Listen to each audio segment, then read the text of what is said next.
Okay, sorry. Just need to make a quick pit stop there. Okay, back to this. Real answers. Right. Not like, whatever, shut up, you're a conspiracy theorist, and you should never get any real answers. So the reason I interrupted you is because I'm super curious what Piers Morgan's going to say, because I've literally never heard a proper explanation for it. Like, this is the thing that I don't understand, right? I don't understand. What am I saying? What am I saying right now? Hold on, am I treating this like a serious question when I shouldn't be? Because like sometimes I'm curious like why things happen, but like we have the internet, so I just like look it up, right? Back in the day, we had to run to Mr. Britannica and ask him, or God forbid, Yahoo or Ask Jeeves or the library. That, but like if you really want to know, 9/11 was, man, 6, 7, 8 years ago, 10 years ago, 20 years ago, 24 years ago. A long time ago. You've had a lot of time. You've had so much time to look up the answer to that question. How have you not a single time watched any video or read anything ever? One time. Ever. Like, when I believe 9/11 100%. Well, let's go the to official Piers story. Morgan. Let's see what he had to say. If you look into the investigation into Tower 7, the findings of the investigation into it were that the North Tower, when it came down, had set off a load of fires in Building 7. And it was a steel structure and shouldn't have gone down, but it did. That these fires burned all afternoon, and I think it was about 5 o'clock in the afternoon or something, that the tower eventually gave way to the welter of fires raging inside it. And it was the only time that had happened to a structure that was built in that way. However, there has been another tower very similar to that in structure, which has since gone down in Tehran. So it's no longer the only one. In other words, there is another example of a tower like that collapsing. Okay, so you can see Tucker Carlson smiling in response to what Piers Morgan is saying, probably because, okay, well, if you want to make that argument that the fire was so hot that it led to the collapse of Building 7, well, what happened to the building in between, right? And nothing happened to that building? And so I want to give Tucker an opportunity. well, but all of those buildings were extremely damaged. What do you mean? But they were also probably supporting a lot less weight, right? Because the buildings were significantly smaller. To respond to that, and then we can discuss. What is the alternative explanation? I mean, if you're examining another theory other than the one that the investigation concluded was simply... Yeah, this is the question. So what is your alternative hypothesis? Give us one. The North Tower came down, fires were set off in Tower 7, and then it eventually collapsed. What is the other theory which we should give more credence to? I don't know that the onus is on me or anyone. Oh my God, this guy. I was going to say, I don't want to say this in advance because I don't want to give him any credit. But I was going to say, I'll give him a credit. I'll give him a little bit of credit if he at least gives like a coherent theory on the other end. But yes, the onus is on you now because there is an official story. It is supported by a fuck ton of evidence. There are some weird things, sure, but there's never going to be a story that accounts cleanly and neatly and that every single fact is going to be the most obvious thing to happen every single time. And then if not, you have to like justify. I don't even know how you say justify. Like sometimes there's just weird shit that happens. Like you have to give an alternative explanation. One who seeks the truth about what happened to come up with an alternative theory. The onus is on federal authorities to explain why, for example, they never investigated it. Why, for example, the rubble and the steel They never investigated what? from that building was carted off within hours and sent out of the country to Asia. Why, for example, Oh, geez, these are new ones I haven't even heard before. an analysis done not by kooks, but by chemists found traces of explosive material in the dust from that day. Why structural engineers who have kind of no skin in this game came to the conclusion that just couldn't happen based on all available evidence. And that none of that is addressed at all or even mentioned in the 9/11 report. So, and there are all kinds of anomalies, as I know that you're fully aware, and there are possible explanations to explain all of them. For example, the BBC report on air saying the building had fallen when it hadn't fallen yet. He's right about that BBC report, and Pierce later says that the BBC report was based on an erroneous report by Reuters. Okay, that doesn't. Like, think about what you're saying here. You understand what they're implying? They're implying that all the mainstream media companies around the world had already gotten the conspiracy notes and were supposed to be reporting about the falling building with, like, it doesn't even make sense. What are you even positing here? That the BBC was given talking points of the building collapsing ahead of time? Why would they even need those talking points? They could just talk about it collapsing as it collapses. It doesn't even make sense. Like, it's so stupid. This is such a nonsense talking point. Oh, these are some of the untouched buildings? Untouched. Why didn't this one collapse? This is an aerial view. Shows only a small portion of the crime scene where the World Trade Center collapsed. Following this, surrounding buildings were heavily damaged by the debris at massive force. Falling Twin Towers. Cleanup efforts were expected to continue for months.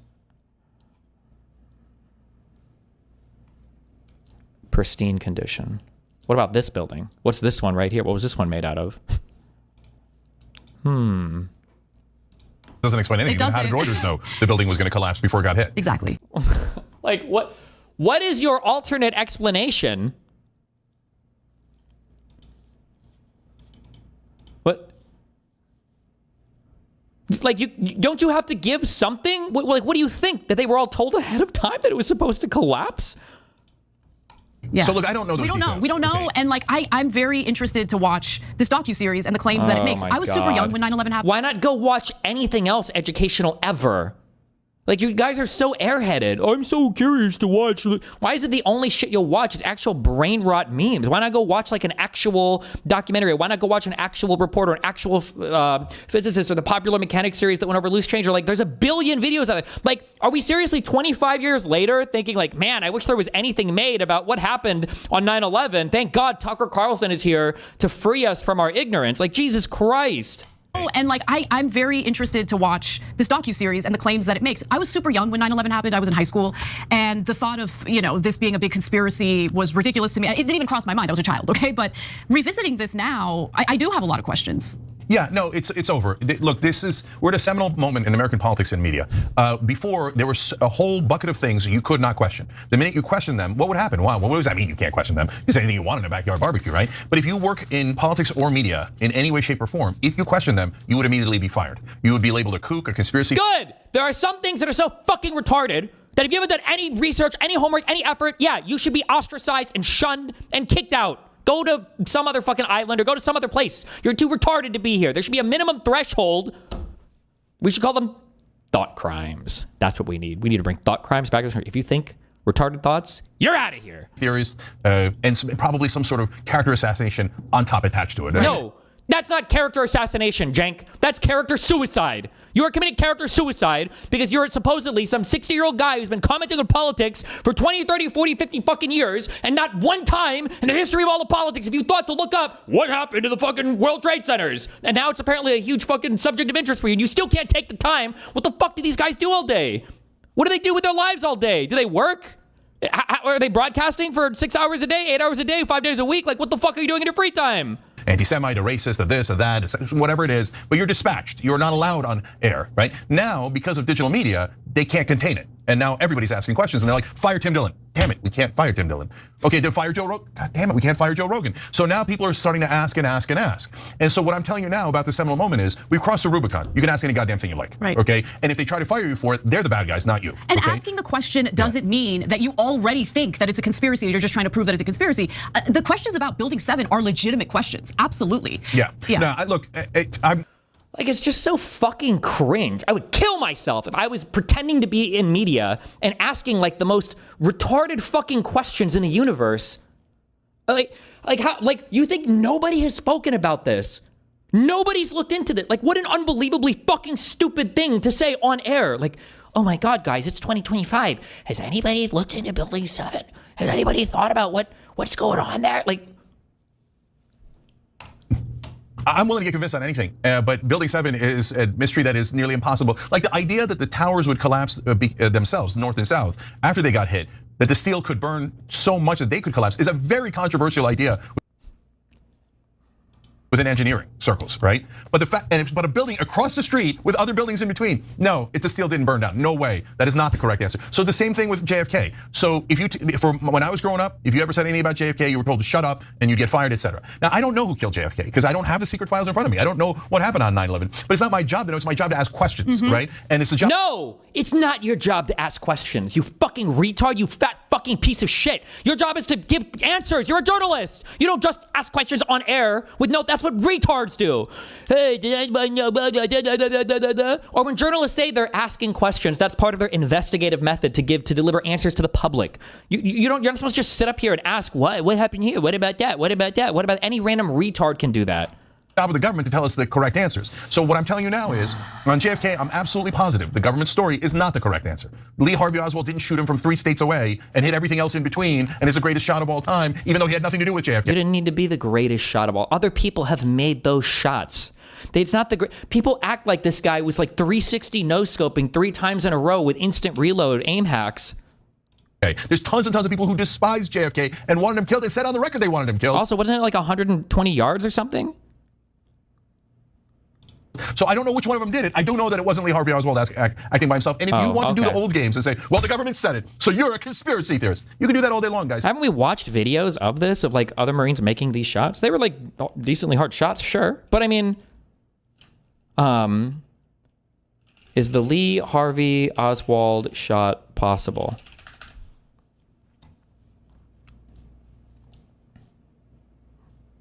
Oh God, Glenn Beck. What did he say on it? Oh, we saw this guy. Was this what we watched? Let's try. I went up I'm just curious. What is my good to Oklahoma this weekend to a friend's house or a friend's ranch. He's got a shooting range. And we went up because we were shooting something that is for Wednesday's special. Last week, we shot, what's his name? Oswald's gun, the exact copy with the exact ammunition. And the ammunition itself leads you to conspiracy theories like crazy. I mean, the more we do things on this, and I'm like, we're going to disprove that. Then you're like, I mean, one of them is the ammunition. This gun was for Greek fighters in World War II. It's a really crappy gun. The scope today, the same exact scope, if you can get it, it's very rare, but if you can get it, it is so crappy that it's a $10 scope today. Okay. Was the gun scoped? I thought it was with irons. I don't remember now. Wait, Lee Harvey Oswald rifle. Oh, it did have a scope on it. That makes it even easier. If it was scoped. Seriously? I thought it was images. This motherfucker was shooting with a scope. What is this, an 8X? It's not even hard at that point. What the fuck? Just kidding. 6.5. Oh, this is like yeah. Anytime you see weird ammo, it's like World War I, World War II. To explore. Shut up.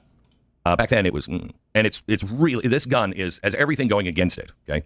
And the ammunition, there wasn't ammunition for this gun. The CIA after the war said to the DOD, you've got to make a bunch of ammunition for this gun and send it over to Greece. Okay. So it was all CIA ordered ammunition. It didn't sell. It was there. And so they shipped it back later. Now, you can't just buy, I'm pretty sure you can buy World War I, World War II ammo, especially, what? I don't even know the fucking date. This guy got assassinated in 1963. It was impossible to find any surplus weird. My uncle has World War I, World War II rifles with ammo for it. Like, this guy was in the Marine Corps. How did Oswald get the ammunition that was ordered by the CIA, brought back by the CIA and the DOJ? How did he... We have those shells. They're $40 a piece now. Now? Yeah, maybe like 100 years after this rifle was in service. Why do people... The thing I hate the most about conservatives, when they talk about guns, is when they clearly have nothing to do with guns. They've never shot, they've never touched a fucking... They would actually be the fucking flaming gay liberals, gay people from the gay San Francisco touching a gun. Remember the guy that did the review where he's like, I shot the AR-15 and I was fucking scared. I was holding a machine of death. Like, what are you talking about? You've never seen... Like I said, even my uncle had fucking World War I, World War II rifles with all the fucking weird bullets and ammunition. I'm sure in the 50s, 60s, like people were bringing shit back from overseas. I'm sure that there was stuff on sale in the United States and other countries. I'm sure that this shit existed. And to say that it would be impossible to get... So we were using the shell. We used absolutely everything. And last week, the gun jammed on us. Well, actually, the firing pin went out. Okay, those are two significantly different things.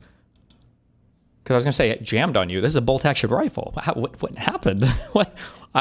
And we couldn't get it fixed fast enough for what I did yesterday. So I went out last week and I shot, and it was just stationary at the exact distance. Can I hit those things using this gun? Yes. Then we decided we have to do it though, moving and at the exact angles and as high up to 6 stories as we can get. So yesterday I go to Oklahoma to this great side-by-side ranch where it's for hunters, and the guy who runs it is a guy who is a Beretta sharpshooter, if you will. He's the kind of guy that he'll go gun shows and stuff. He'll throw up a quarter and he'll shoot a hole through the quarter. He's that kind of guy. Really good shot. And he said, this is difficult. And I'm like, is it? And he's like, yes, Glenn, this is a difficult shot. We're going to be here all day. This is difficult. And he'll shoot a hole through the quarter. He's that kind of guy. Really good shot. And he said, this is difficult. And he'll shoot a hole through the quarter. He's that sharpshooter, if you will. He's the kind of guy that, he'll go, gun shows and stuff. He'll throw up a quarter and he'll shoot a hole through the quarter. He's that kind of guy. He can throw up a quarter, shoot it in midair, but he can't shoot a target while he's stationary with the rifle mounted with what would look like an 8X scope at less than 100 yards?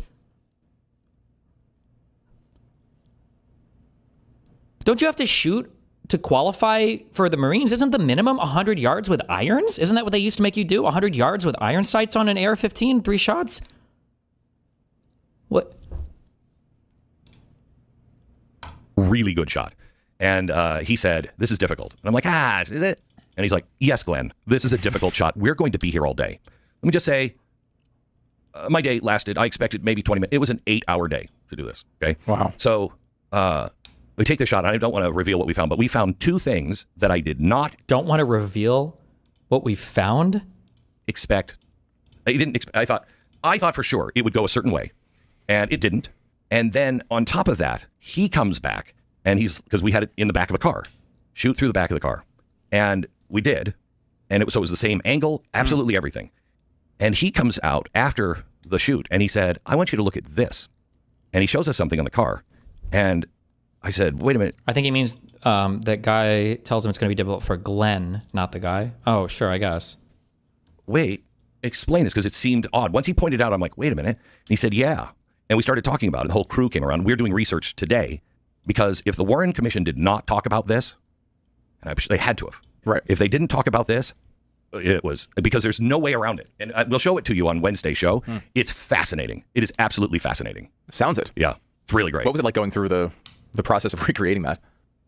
It was weird because we put balloons, right? Okay. You know, where everybody was. And so we put balloons there. And can we find this weapon on Gunbroker? Could I buy this?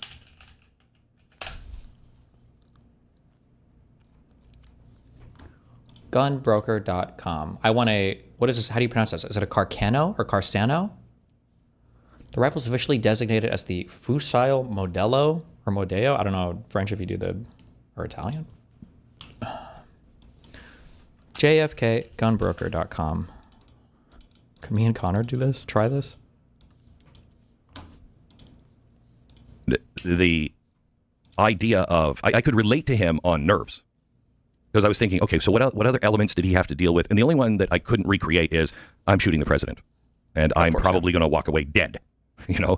So that's the only thing that would slow you down, make you a sloppier shot or anything else, and we couldn't recreate that. That's a big one. Yeah. The other thing is, you know, he was in a Lincoln Continental, even moving, it's 11 miles an hour. That thing's not bouncing around. We had it in the back of a truck, and the truck was being dragged through this field, and it kept losing, you know, the field is bumpy all the way. Not paved, yeah. Yeah, not paved at all, not even smooth.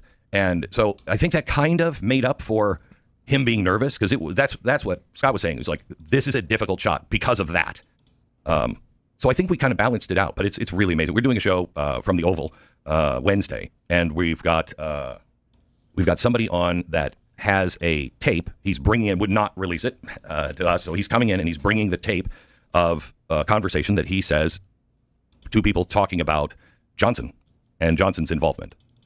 We also have Roger Stone on the program. Really? Yeah, talking about that, because I also want to go into Nixon, and he was part of the Nixon thing, because the more you find out about what our CIA was doing, the things that we'll show you on Wednesday that we've now confirmed, and we didn't even know we were looking for this, but the things that came out of those JFK files now that we've confirmed shows that the CIA is absolutely out of control then, and it'll make you question everything else you know in history. Was that real or was that not real? And so that's Wednesday night, 9 o'clock, Blaze TV. Join me, blazetv.com/Glenn. Just use the promo code Glenn and you're going to save. Glaring omissions in the tests fired for the commission. CBS News decided to conduct its own tests with the Mannlicher Carcano. A moving target is harder to hit than a stationary one, and the elevation of the 6th floor window might make a difference. The only elevation for the Warren Commission firing tests was a 30-foot tower, less than half the height of the book depository's 6th floor above Elm Street. So CBS News had a tower and target track constructed to match exactly the heights and distances in Dealey Plaza. Why, am I retarded? Or no, maybe just only the good media survived. Well, I feel like our older media was so good. Am I crazy? Target track was angled to match precisely the angle of Elm Street. The target, a standard FBI silhouette, moved by electric motor at 11 miles an hour, approximately the speed of the presidential limousine. A rifle of the same make and age as Oswald's was fitted with the same 4-power telescopic sight found on his rifle. 11 volunteer marksmen took turns, firing clips of 3 bullets each at the moving target. None of the men had much familiarity with the Italian Mannlicher Carcano, although each was given time to practice at a nearby indoor range, and most of the volunteers were experienced with bolt-action rifles. In each case, the first shot was fired at a point approximating the point at which the Warren Commission deduced the first shot was fired. Distance, about 175 feet. In 6 seconds, the distance grows to 270 feet. Results varied. A Maryland state trooper made 2 hits in the silhouette. 1 near miss in slightly less than 5 seconds. Another state trooper's best time was 5.4 seconds. Jeez. 1 hit, 2 near misses. A weapons engineer had the best score.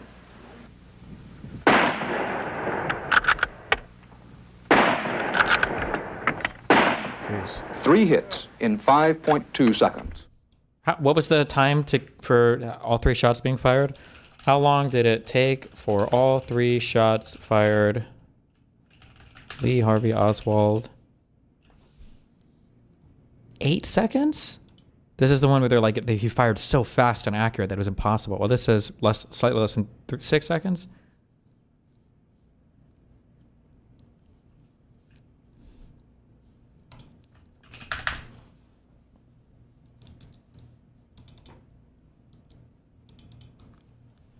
Wait, somebody linked something.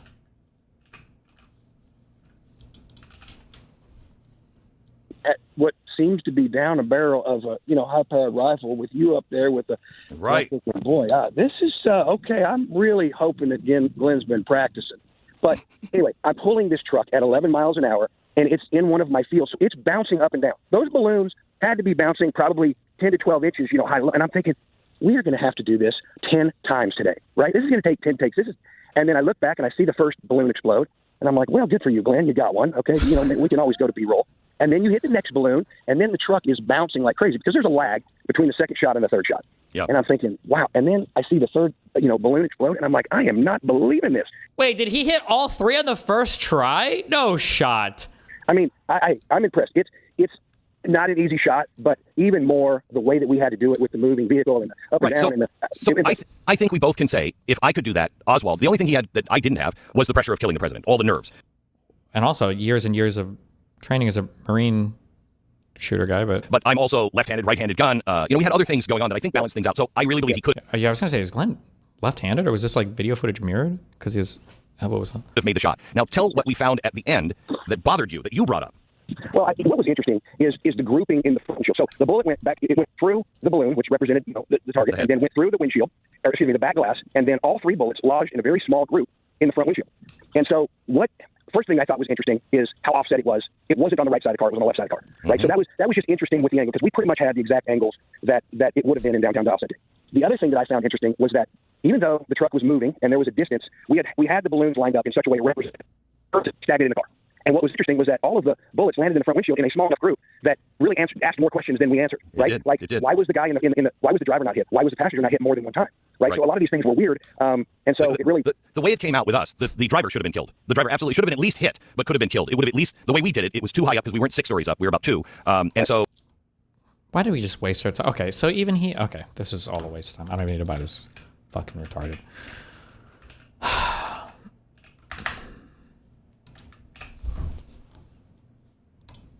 But it doesn't matter, because you said on the record they wanted him killed. So I don't know which one of them did it. I do know that it wasn't Lee Harvey Oswald acting by himself. And if you want to do the old games and say, well, the government said it, so you're a conspiracy theorist, you can do that all day long, guys. But it doesn't matter, because you lost. Because now like he's right, we did lose. Retardation did win in the end of the day, but it's not because you were correct on things. It's just because you guys were so fucking loud with your retardation that you ended up drowning out all the other voices. They had a good job. You look ridiculous. So now when you turn back to 9/11, no, I don't know the answer, guys. I don't know who did it, why they did it, or maybe it did happen just like October 7th, where it's not that Israel did it, but there was a weird stand-down order. Why was there a stand-down order? And that's not me saying, that's IDF soldiers saying there was a stand-down order right at that exact time. Order. Maybe it did happen. So now when you turn back to 9/11, no, I don't know the answer, guys. I don't know who did it, why they did it, or maybe it did happen just like October 7th, where it's not that Israel did it, but there was a weird stand-down order. What's the weird stand-down? What is this? Which should I read from? All of them. What is the weird stand-down order? What are we talking about here? like they were fighting Hamas that was in Israel. Like that was a thing that was happening, or... Why was there a stand-down order? And that's not me saying, that's IDF soldiers saying there was a stand-down order right at that exact time when we never have a stand-down order. So that's not me saying Israel did it. That's me saying that's weird. That is weird. Right? And we need an answer to that. Yeah, and you need a plausible answer to that. Not trust me, bro, which is what the government's been doing the entire time. And then one more quick thing on Pierce's answer. So now we're told that conveniently there was a building that melted down in a similar way in Tehran. Wait, does Iran acknowledge that? Or is that some intelligence we got from a trusted ally? And just trust us, bro, that building went down just like World Trade Center 7 did. You spent 1 hour so far debunking 2 claims, 10-minute long video, so much time wasted on what is essentially already answered questions that these people asking questions could have just looked up themselves before spreading all this bullshit. Yeah, well, they've never looked up or they don't care. I guess it's just frustrating because like I said, that it's not even so much that they're wrong. It's not even so much that they're retarded or malicious. It's that it sucks away oxygen from having actual conversations about stuff that might be important to talk about. Now it's just like we talk about this stupid shit. Yeah, maybe and maybe not. Should we play a few more clips? Yeah. Okay, so the topic then switched to whether anyone may have known that this terror attack was going to happen, but withheld that information or that intel from the American people. Israel Jews. Well, the American government anyway. Let's get to that clip. Is it cock up, or do you think there is merit to the suggestion that some people somewhere must have known more than we've been told? Well, I'm just asking questions. It's certainly plausible. I don't know what else.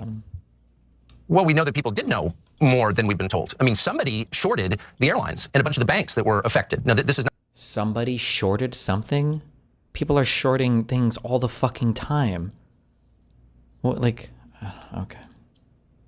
Not a conspiracy theory, it's not a guess. This is publicly available information. Now, the FBI found out the identity of the person or institution that shorted these events on 9/11 and made a huge amount of money by doing that. How much? Why not say the amount? It never released that information. So why can't then how do you even know about it? We know who clearly had foreknowledge. I mean, if you're shorting American Airlines a week before 9/11 when no one knows it's coming, I think you should have to explain why you did that. And if you're Really? So every single person has to explain every single action that they did that they might have somehow in a roundabout way been benefited from. Like I was planning on going to New York this September, but I canceled my plans. Now the FBI is gonna come knocking on your door. Like, why'd you cancel your plans? Well, we noticed that you stayed home instead. That's really fucking weird. Did you know 9/11 was gonna happen? What the fuck kind of, like, this is so on its face absurd. Such an absurd proposition that every single person now has to account for every single, Jesus Christ. You're shorting Barclays and banks that were affected by 9/11. Why can't we know who you are? These are public markets, by the way. This is not private equity. This is publicly traded equities. That's fascinating. I mean, there could be an explanation for why that individual decided to short American Airlines. It could have been a crazy coincidence. Yeah. Publicly traded doesn't mean that everybody's positions are known to all people at all times. Like, I buy and sell publicly traded stocks. I don't think you can look up the individual buyer and seller of every single publicly traded stock. Yeah. So look, again, the problem isn't the answer. The problem is that we weren't allowed to ask before. Right. So for example, is it possible that somebody had a different hunch based on a completely different thing and they shorted American and they got quote unquote lucky, right? In that sense. Now you could say that. Or it could just be that, airlines are always like good short targets because they fucking suck. They're like the least profitable companies in the fucking United States. That's why we're changing them so often. What do you mean? It was rolling your eyes. Oh yeah, what a coincidence. But it might be. It might be, right? It depends on the scale of it. It depends. I like how they're pretending that's like the most unlikely thing ever, but they're being charitable. Like, is it possible that maybe somebody could have chose to short the exact airlines that would go, that would decrease the value? I mean, I guess it's possible. If we're being fair, I guess it's possible. Like, wow, dude. On who it is it Randall Baum from Nebraska? Well, how the hell would he know, right? But if it's somebody from the intelligence community, wait, that's a different thing, right? If it's a senator, that's a different thing, right? So why aren't the American people allowed to know? I mean, you don't even have to give me the brother's name, whether it was the guy who shorted Barclays or the company that did, or American or whatever. Just like, can we find out what category they were in? Were they a farmer? Were they a banker? What were they, right? But for everything, they always tell you the same thing. Shut up, otherwise we'll ruin you. You will assassinate your character and say you're a conspiracy theorist and you'll never work again. Yeah. That reaction makes me think, wait, maybe this is worse than I thought. Yeah, because what a weirdo reaction for the most normal questions about. They're not normal questions. I want to know the status of every single trade that you might have engaged in prior to now. That's not a normal question at all. That's a fucking insane question. What if there was some dude who worked at the FBI or the CIA and he's like, oh fuck, I'm gonna short all the airline stocks, this week. And it's like 9/11. I was like, oh shit. And now Jen gets access to all of your trades. Like this random fucking, like low-level worker knew the whole 9/11 plot. It's like, well, fuck me, I guess. Jesus. One of the most important events in American history. It is one of the most important and most tragic events in American history. It was the largest terror attack on US soil. Okay, thousands of people died, and it served as the catalyst for changing this country forever, and not for the best, I would argue, okay? Violations of American. Bring up the Jew shit. You know you want to. What are the 3 ones? It's dancing Israelis, the Jewish text messages, and the the insurance for the building owners. Please, God. Americans' privacies, mass surveillance, the Patriot Act, obviously, foreign wars. It just goes Global war on terrorism that cost us $8 trillion. Yes. Happened to take out other people's enemies, not our enemies. Anyways, but other people's enemy. Just say it, you fucking wuss. You're such a fucking pussy. Just say it. Just say it, okay? Israel's enemies. Say it. It just goes global war on terrorism that cost us $8 trillion. Yes. Happened to take out other people's enemies, not our enemies. Anyways, but one other thing, the bin Ladens.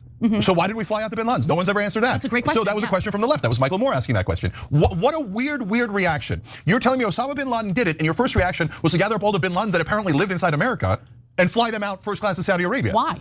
And I'm not allowed to ask why?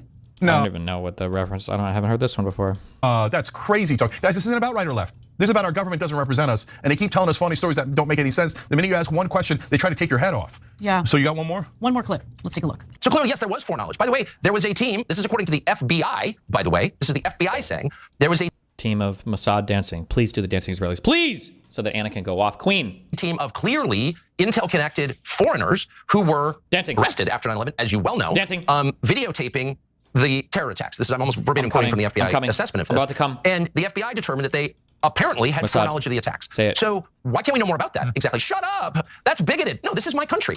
So I don't. Oh, he's not going to say dancing? I don't know if he's referring to the 5 Israelis who a witness had seen taking photos, not recording, taking photos of the World Trade Center as it was being attacked. Yes. One of them was holding a lighter up to the World Trade Center prior to the attack. And I don't know if that's what he's referring to, but those... Like, fuck. How did they crack the code on Israel being behind 9/11 and knowing about it? Well, what happened was one of the Mossad agents was holding a lighter up while video recording it in a clearly public area where everybody else could see them, and that's how they exposed the entire plan. Jesus. 5 individuals were kept in U.S. custody for over 2 months. The FBI absolutely did believe that at least 2 of them had connections to Mossad, right? The Israeli intelligence organization. And I read the FBI files on this, and the investigation just like doubt it. Abruptly kind of ended after a little over 2 months. John Ashcroft specifically, the Attorney General at the time, called for them to be released and sent back to Israel. And then a few years after that, he served as a consultant who consulted on behalf of Israel. I mean, it's absurd. So guys, look, on that one, again, that's the one that people get most touchy about because they assume all sorts of things in your head that aren't in your head. They're like, oh, that must mean that you hate Israel and you hate Jews and you hate this. No, hold on, guys. We're not talking about any of that. We're saying, why did they go to document that event? And that's not my words, that's their words. One of them was on Israeli TV afterwards when he was shipped back to Israel, and they said, why did you go? And he slipped up. I assume he slipped up. He said, we went to document the event, which makes you... He slipped up. He slipped up and said, we're going to go record the largest terrorist attack ever that's happened in all of your history. Oops. Why did they go to document that event? And that's not my words, that's their words. Because they assume all sorts of things in your head that aren't in your head. They're like, oh, that must mean that you hate Israel and you hate Jews and you hate this.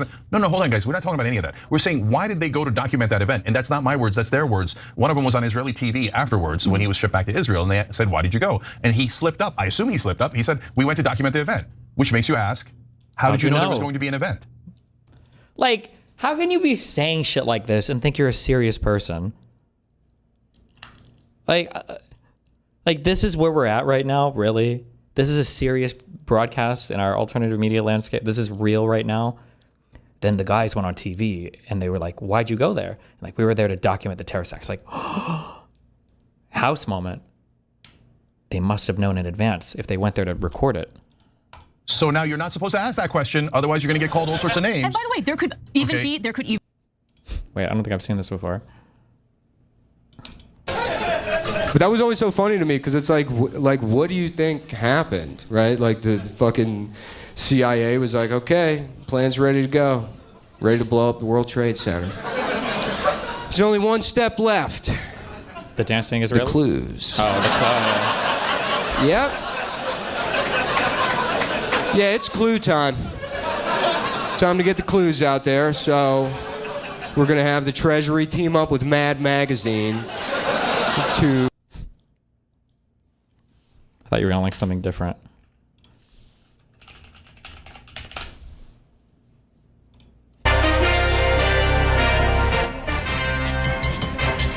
A new book called The Truth About September 11th claims to present evidence that the destruction of the World Trade Center was not the work of terrorists, but was in fact perpetrated by the U.S. government.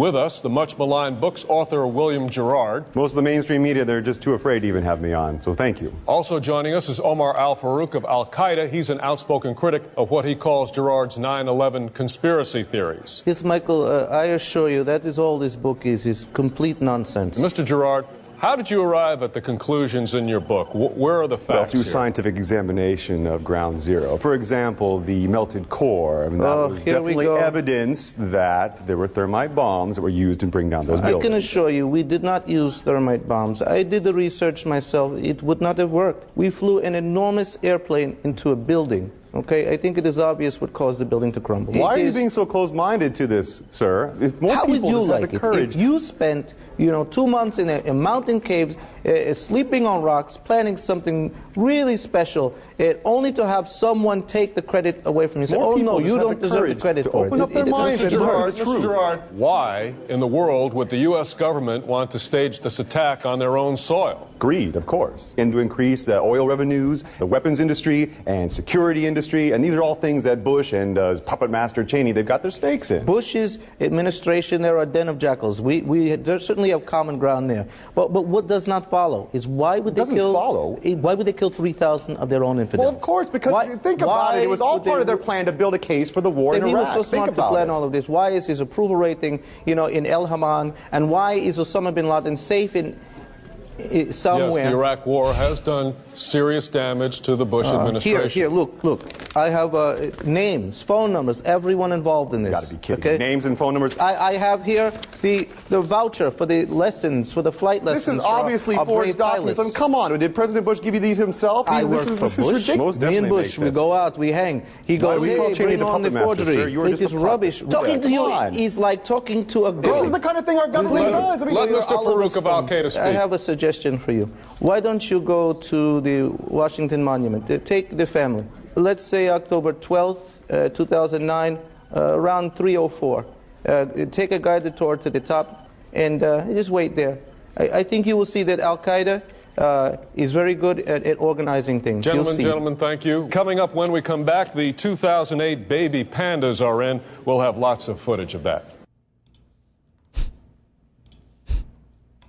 Even be a legitimate explanation for that, right? Maybe they happened to be in New York City at the time doing other spy operations. The claim was that, or the FBI. Maybe there just happened to be some Jews visiting Brooklyn. I guess. Maybe we're supposed to believe that maybe there are a few Jewish people, I guess, visiting New York City. It's possible. Also believe that there were Israeli nationals or members or agents of Mossad here in the United States spying on Arabs. Okay, that's the on Arabs. On Arabs. Okay, that's what they say.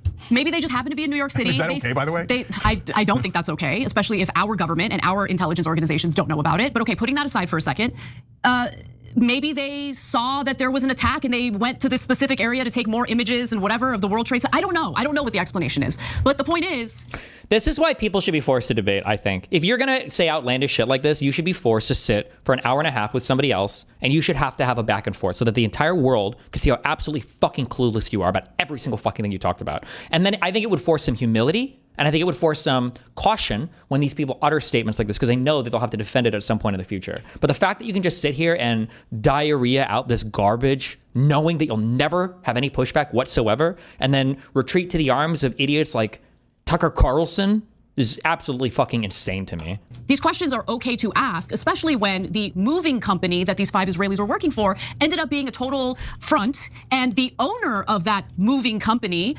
immediately scrambled to get back to Israel once the 5 individuals had been arrested. And by the way, in the moving truck, they found foreign passports, $4,700 in cash, all sorts of weird, shady things that make you wonder, make you ask these appropriate questions. And remember, the 5 got arrested after a witness.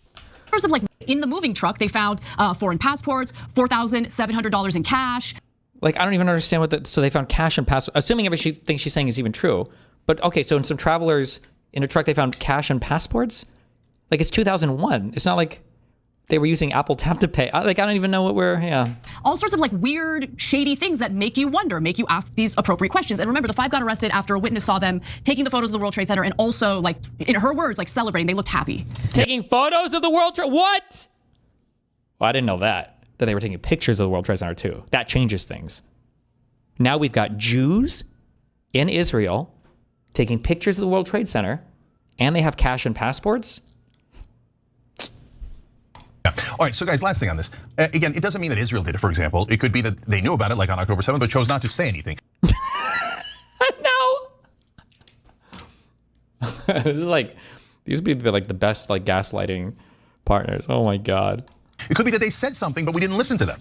Okay, that could also be the case. Right. Remember, there was a famous CIA warning to Bush when he was on his Crawford Ranch, and they said Bin Laden determined to attack inside the United States, and Bush said, "You covered your ass, now go home," and ignored it. Right. So there could be legitimate things, but if you have a legitimate answer, telling everybody to shut up and calling them bigots is a weird response, right? And then final thought here. Now, no one disputes that they were Israeli spies and that they were released back to Israel, right? People do dispute it even till this day. But I mean, of course, the Israeli government's going to lie about everything. So I don't mean like illegitimate, ridiculous things like there is no genocide in Gaza, no one got hurt in Gaza. I mean, you could say absurd things, right? But like we know there was Israeli spies. ABC News reported it, Fox News reported it at the time, et cetera. The FBI in its own reports as the Israeli spies, right? And then they send them back to Israel, just like we did with the Bin Laden. Why would you catch spies of? Well, wait, it sounds like it was the family of Bin Laden that flew back to Saudi Arabia. Which also, I guess, probably makes sense if that, like, because they're probably gonna get harassed or fucking killed in the U.S. if they're still here. But also, these are like fucking Arabs, okay? These guys have huge fucking families. Like, any nation, let alone after the worst attack against your country ever, and then let them go. Why would you let them go? That like assume that Israel. Why would you catch spies of any nation, let alone after the worst attack? Oh, he's talking about the Israelis against your country ever, and then let them go. Why would you let them go? That like assuming that Israel had absolutely nothing to do with it and no foreknowledge, no nothing, because we don't know that. But you did catch these Israeli spies. They did say they were there to document the event. Maybe they said that later. So, but it is weird. They were taking pictures of it. You thought to question them for 2 months. That's how freaked out you were by it. And then all of a sudden, you don't just go, "Oh, okay, I get it. It was a miscommunication or whatever." Well, isn't that exactly what would happen if there was nothing? You would investigate for a little bit. You find nothing, they'd be released. Or you guys didn't do anything wrong. You then say, even though I know you're a spy for a foreign country and you were spying on us here in America, you're free to go. Why are they free to go? Forget 9/11. We caught spies here. Yeah. Why are they free to go? Why were the Bin Ladens free to go? Why were the Israeli spies free to go? That is not an illegitimate question. It doesn't get any more legitimate than that question. And if you can't answer that, the problem isn't in the person asking the question. The problem is in the person that won't give the answer to the American people. Wow.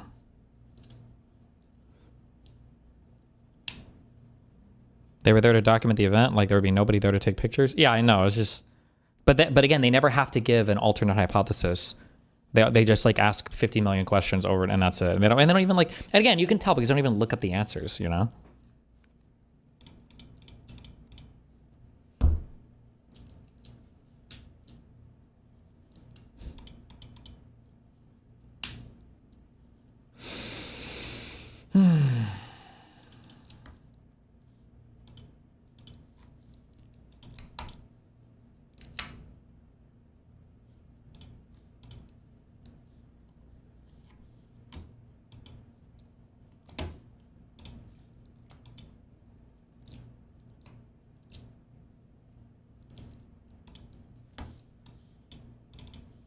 Hassan Piker runs and hides because communism would not survive an encounter with the far right.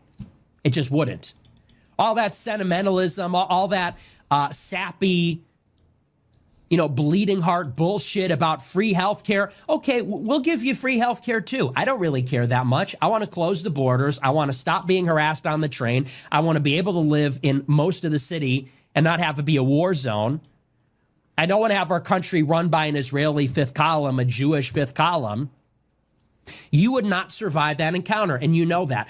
And Hassan knows that if there were ever a dialogue, an ongoing dialogue, or even just a sit down, that whole fantasy, this bourgeois fucking champagne socialism would not survive an encounter with an actual real American, with an actual real American that's a son of working class people. And that's like the delicious and rich irony is that Hassan is a Nepo baby. He's a millionaire Nepo baby who's on all the mainstream platforms. How did he get his start in media? His uncle. And this is a guy lecturing us about generational wealth. Why don't we redistribute the Young Turks media opportunities? How about we redistribute the Twitch subscriptions? So, as long as he's going to sit there and take shots from over there, yeah, inside of that woke fantasy land, they'll all be very confident in their ideology. But the reason that they don't want me to talk to Jimmy Dore, the reason they're screaming, he's a Nazi, but he said this, but he said that, let him talk. We can talk. Fuentes is absolutely correct here. And he's also correct that it is a delicious irony when you look at the way that Hassan lives his life. However, don't ever forget to remind these people that there is a secondary delicious irony as well, okay? All the commie shit fucking failed miserably, for sure. But the fascist shit failed even more spectacularly. You had multiple nations rising up, right, that were claiming to be the most militaristic, racially pure, powerful, guided by God nations in the history of the planet, and they literally lost their first war, and all of them fucking epically collapsed forever. So I mean, yeah, at least there was a Cold War, all right, where the Soviets survived for a little bit. I'm just saying, all right, these extremist ideologies don't really have a good track record on either side, and the most successful, largest country has been the most racially, ethnically diverse, cucked. Diversity is our greatest strength. Fly in the Nazis after World War II. Bring in the Jews during World War II for research for the atomic bombs. Bring in the Chinese for railroads. Bring in Hispanic people to help us for our fucking agricultural labor. Bring in fucking Irish and Italians, everybody else through LSI. We've been the most diverse, cucked, open country. And you know what? We're the leader of the fucking free world. And relatively stable. Look at the shit we're surviving right now somehow, even from the inside. So it is funny to harken back to isn't the US kind of fucked right now? Yeah, I guess. So who do you want to emulate? The Third Reich that lasted for less than fucking 10 years or whatever? Or Mussolini? I don't even know what the fuck that guy did in World War II. This guy might as well have been in fucking Africa. Or what, Japan, the emperor? You want to be Japanese? These guys fuck less than your audience does. Who are you trying to emulate here? Jesus. Champagne soda. Hassan's response to Fuentes? Oh, God. It sucks that for how much these people are the Reed theory people, it is really disappointing that in a debate between Nick Fuentes, Asmongold, and Hassan would be the worst performer, probably. It's actually so insane. Socialism would not survive an encounter with an actual real American. Dog, I'm Turkish, you're Hispanic. We're both American. What are you talking about? What the f is this mother talking about? The far right appears more comfortable with race. It is true.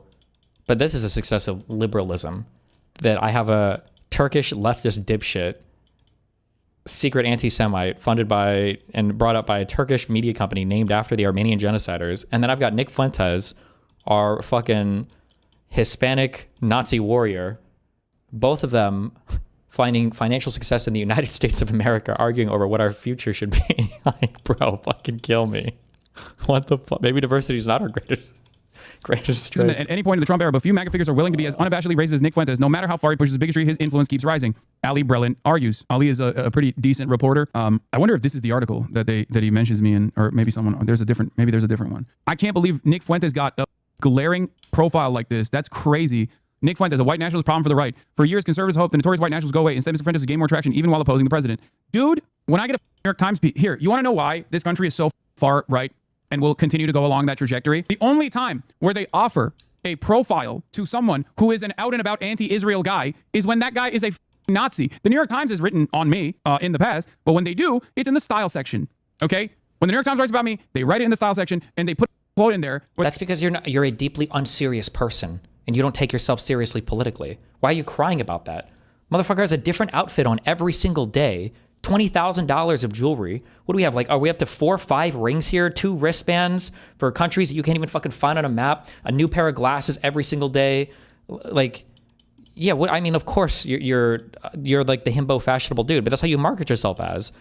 No one will ever take you seriously as an intellectual if you don't practice intellectualism. All you do is fucking style and stream all day and then scream at the fucking camera. That says Hassan accuses Israel of doing a genocide. The only time where they actually talk about the policies of a political figure in the independent side of the media, it's a white nationalist. That's insane. How do people not realize this? It's because you're hot? No, dude. It's because any sort of real left populist figure is seen as a genuine threat. This way, the New York Times can signal to its reader base that some of the most prominent figures in the anti-Israel movement are just straight up Nazis. Okay? Because if you have a guy that you honestly... How are you making this about Israel again? God, I can't wait till this guy fucking... Video games. Jesus, he's such a fucking loser. This is it. This is the end game for these guys? It's just going to be Israel 24/7. They must get an audience fatigue on dedicated this. To understanding exactly what's fucking going on instead of immediately freaking out. Oh, domestic politics at least. Thank God. Holy shit. Supreme Court allows ICE raids. Especially when it's not something as consistent as Israel bombing campaigns or something.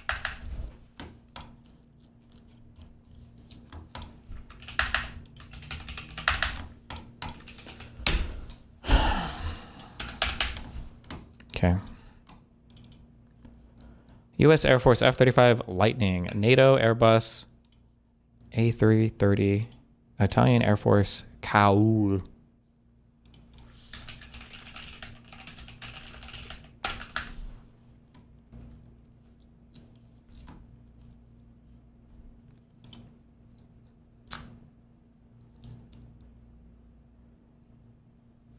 Well, I still don't even know if this is a real place or not. What the fuck happens here? What is this thing? I don't remember where it comes from. I don't remember. What is this thing? Why does nobody talk about this? It came from Prussia? Okay, so what, post-World War I, it was given to...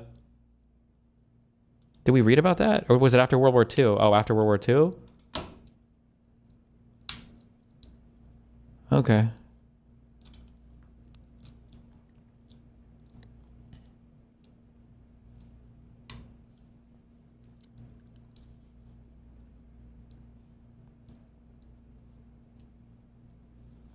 Hassan in the first 2 minutes. The Joe Rogan of the left, the poster child for anti-Semitism, woke Bay. Hassan Piker is many things to many people. They don't all feel the same way about Piker or his politics, but most presumably agree on one thing. He's a relentless human being. Most days a week, you can find the 34-year-old Twitch streamer talking to his audience, often for 6 to 9 hours at a stretch. Most of the time, he's discussing and reacting to the news. And during President Trump's second term, there's plenty of that to go around. Of course, Piker isn't speaking into the void. He has nearly 3 million followers on Twitch and has hosted conversations with Bernie Sanders, AOC. He claims his election night stream in 2024 reached a staggering 7.5 million viewers. Okay, we're not doing CCVs now. We're just doing Q. Okay.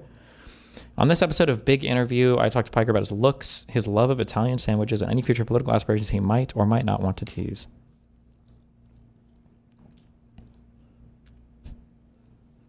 Hello, Hassan. Hi, it's great to be here. I heard you were just at the gym. How was that? Yeah, I was at the park. Some days I take my dog and I play a little bit of basketball and get to hang out with some people, see what the normies are talking about. What are they talking about? We talk a lot about Israel.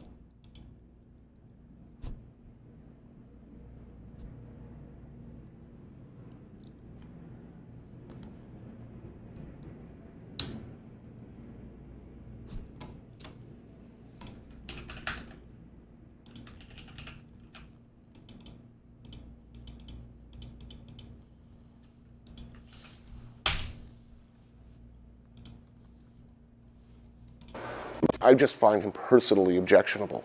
I don't think he likes food, and from people I know who have had to endure dinner with him, if you enjoy sitting there listening to him talk about himself, you know, great, God bless you. And you know the man, I mean, he only eats steak well done. Oh no. And if he knows how to use chopsticks, much less able to grasp them with those tiny little nubbins, I'd be shocked. I just find him personally. New footage from Greta's boat shows a crew member misfiring a flare, which lands back on the boat. By the way, regardless of your feelings on Israel, Palestine, or whatever, every flotilla thing that goes to Gaza is, all of these are memes. Usually they don't even have any fucking aid for the Palestinians. It's just like a meme sport thing. And they're always full of insane fucking people.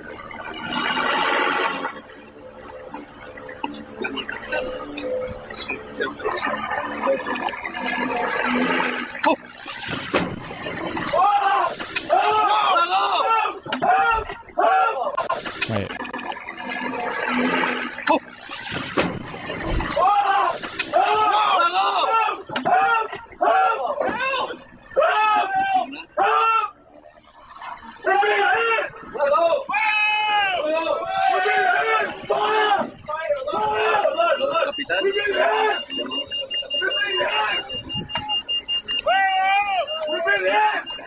He's been hit? Is that what he's saying?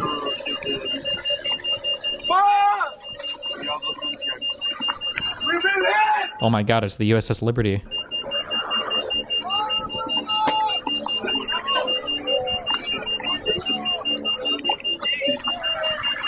They tried to spin this as an Israeli drone attack. Oh wait, was this the one where people were saying drones attacked the Greta ship or whatever?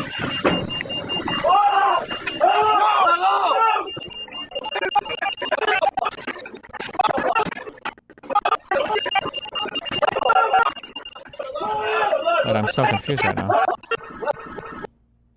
Oh, the bottom camera is like 30 seconds delayed. Why? Why would you not line them up? Okay.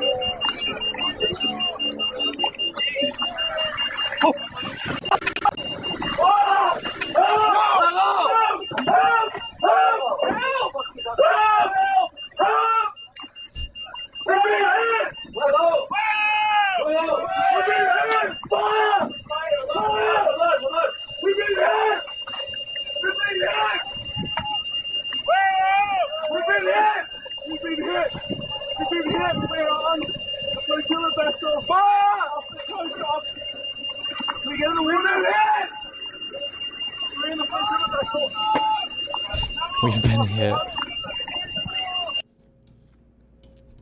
Reports of an attack, allegedly by a drone, on a vessel in the global Samud flotilla while anchored outside the port of Sidi Bou Said in Tunisia. The below video shows the moment of the incident. Keep it in mind when you read the next post.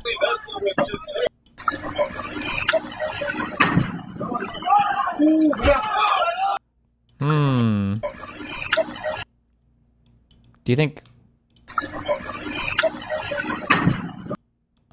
Okay. Yeah, why didn't they show... I wonder if you can see the flare shooting up initially. But I don't know. Tunisian authorities have stated... But they like cut the video early or something. I don't know. Tunisian authorities have stated they've looked into the incident with Tunisia's National Guard spokesman stating claims of a drone attack on the flotilla have no basis in truth. An initial inspection indicated the explosion originated inside the vessel.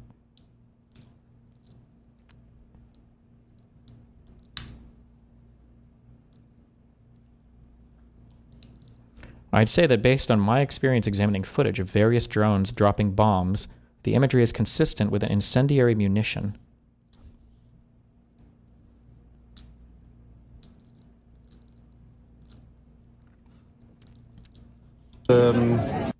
Standing in the back part of the ship, the aft deck, and I heard a drone, what was clearly a drone. Then I got out of the cover, saw a drone clearly about 4 meters above my head. Called someone. We were looking at the drone just above our heads, really. It stopped close to us and then moved slowly to the forward part of the ship and dropped what was obviously a bomb on the forward part of the deck. There was a huge explosion. Huge explosion. What was the damage? Did they take a picture of the damage? Lots of fire, big flame. Global Samud flotilla confirms drone strike on one of the missions.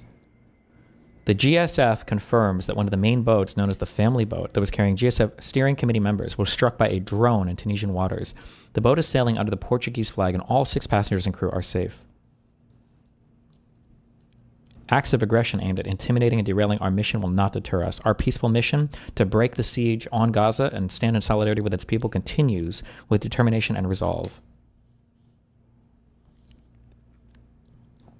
This size, more or less. I don't know if that's normal or not, but it was a drone carrying a bomb. It dropped the bomb on... Yeah, are the fiery things, are they usually on fire before they come down, or do they explode when they...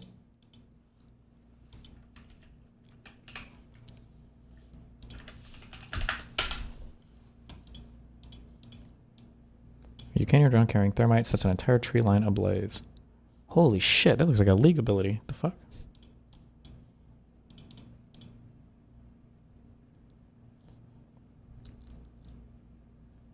Oh, it's just spraying thermite, I see. I'm guessing, right?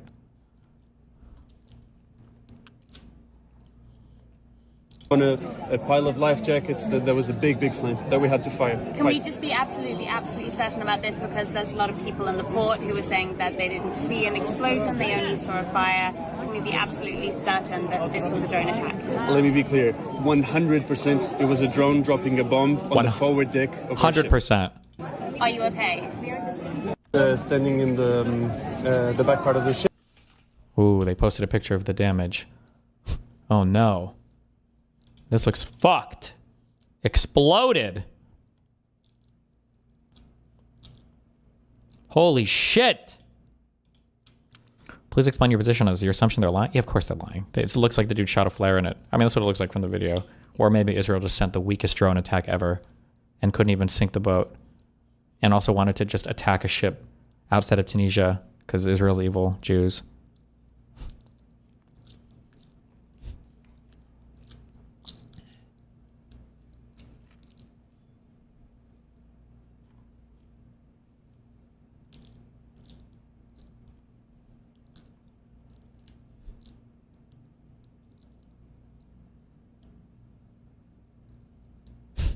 Jesus. You guys are hilarious. Keep making the same joke a million times.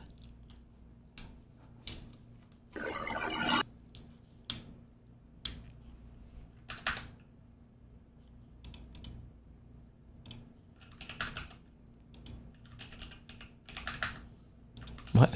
Why is he watching my stream? Destiny's been away for 15 minutes, LOL. He's been chair reacting so long the video ended. What? Why is this guy watching my shit? Slow news day?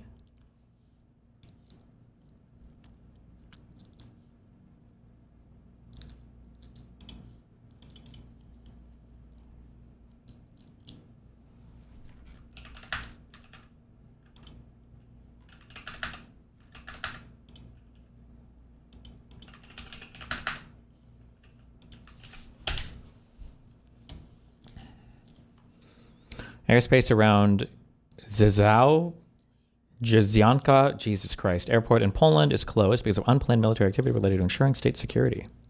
This comes as reports emerge of Russian drones entering Poland. Why would they do that?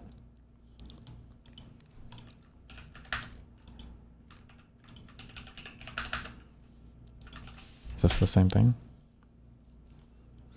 Italian Air Force airborne early warning aircraft up from Estonia and moving south as Russian drones reportedly cross the Polish border.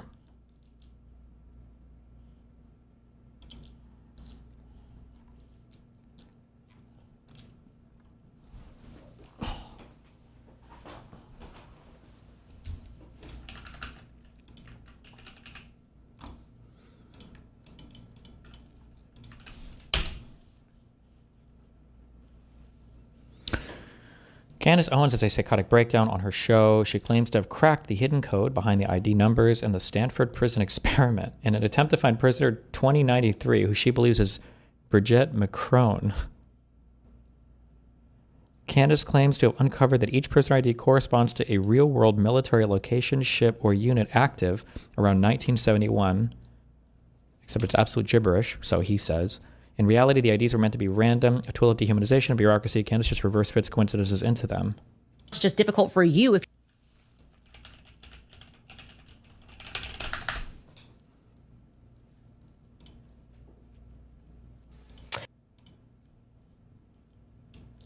Where is, what video is this? Would it be a live one or?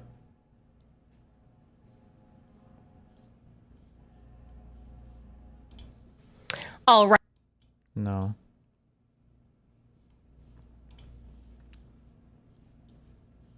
Second video? This one?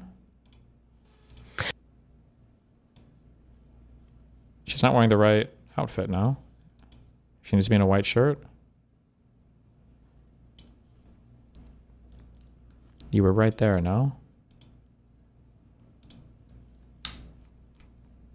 Oh. Whatever it is, if there is anything to know about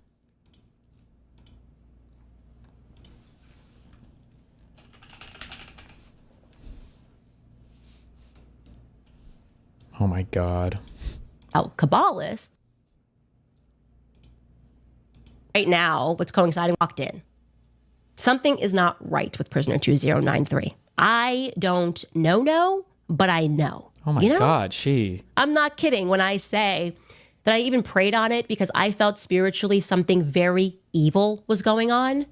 And all of this, I want to be clear, is God's timing, right? Because naturally right now, what's coinciding with this is that we are learning and reading about Sigmund Freud. In my book club, we are reading The Assault on Truth. We are reading about Sigmund Freud, the rapid abuse of children that was happening in Paris, how he gaslit these children. He was working under Charcot in Paris when he then flips the script and says, no, the children are attracted to their parents. It was incestuous abuse. And in the next book that we're going to read, we're going to learn in my book club about Sigmund Freud again, but we're going to learn about the fact that he was a Kabbalist. He owned a Zohar. If there is anything to know about Kabbalists, it's that the numbers matter deeply to them. numerology is important.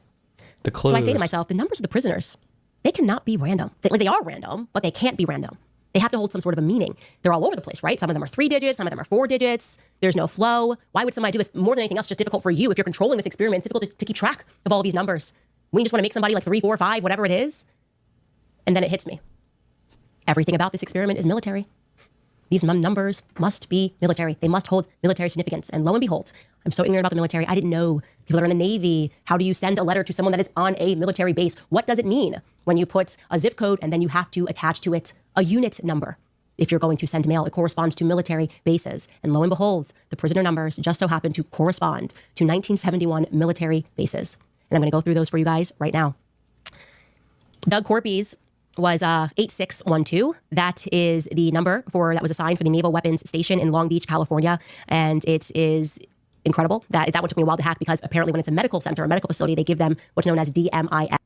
To hack? She hacked these out of the government database? Is the number that was assigned for the Naval Weapons Station in Long Beach, California. And it is incredible. That one took me a while to hack because apparently when it's a medical center, a medical facility, they give them what's known as DMIS numbers. But again, Long Beach, California.